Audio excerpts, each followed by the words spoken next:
News that the Brussels terrorists originally had their eye on a nuclear power plant is raising serious questions this morning about the safety of our nuclear sites here in the United States.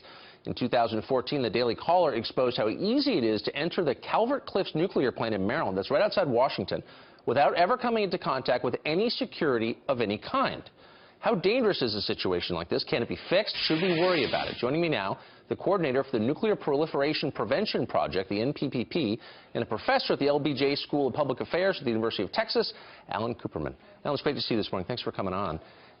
Thanks for having me. So a couple of years ago, two Daily Caller reporters went to the Calvert Cliffs nuclear plant, and it really is right outside Washington, under an hour away. Drove right through, were not stopped at any time by security, filmed the building pretty obviously, and then left. That raised concerns, I think, among normal people that maybe our nuclear sites aren't as protected as they ought to be. Do you share those concerns? Yeah, we issued a report a couple of years ago that highlighted the fact that nuclear power reactors are not protected adequately against ground attack, such as you're talking about. They're not protected adequately against waterborne attack.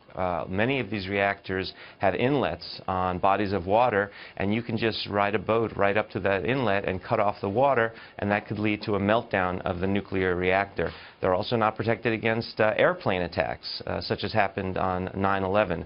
So our reactors are vulnerable to that sort of attack, and also facilities that have bomb-grade nuclear material are also not adequately protected. Boy, I want to put up a full screen here to give our viewers a sense of the scale of the potential risk here. There are 61 active nuclear plants in the United States, a total of 99 reactor plants operating across 30 states.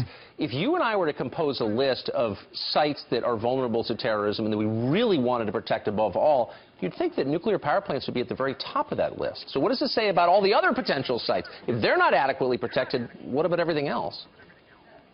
Yeah, what we say in the report was that any facility that could lead to a catastrophic disaster needs to be protected against a maximum credible threat. For example, the kind of attack that occurred on 9/11. And you would assume that our facilities are protected against that sort of threat, but they're not.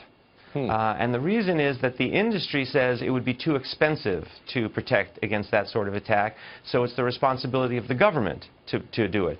But in reality, the government isn't doing it either. So if the industry isn't protecting the facility and the government isn't protecting the facility, then who's protecting the facility? And the answer is no one. Meanwhile, my full-size tube of toothpaste is deemed a threat to national security at the TSA line. It seems to me you don't need to go even overboard. Maybe just putting security guards outside a nuclear plant might be helpful. That wasn't the case at Calvert Cliffs when my reporters went there. There was nobody in the security booth. I mean, how hard is that? That's just basic, isn't it?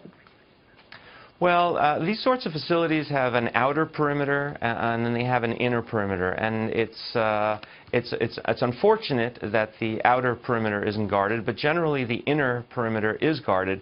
But a lot of the times the inner perimeter may be too small. Yes. So that if an attacker could get that close, they could launch some sort of explosive projectile that might be able to induce a catastrophic accident, a meltdown. Exactly. And then you have a release of radiation, such as occurred at Chernobyl or at Fukushima.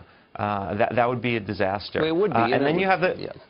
It would paralyze the population, too, and that is kind of the point. Alan Kuperman, you haven't made me feel better, but I'm glad you came on this morning to give us a sense of this risk. Thanks. Okay, thank you.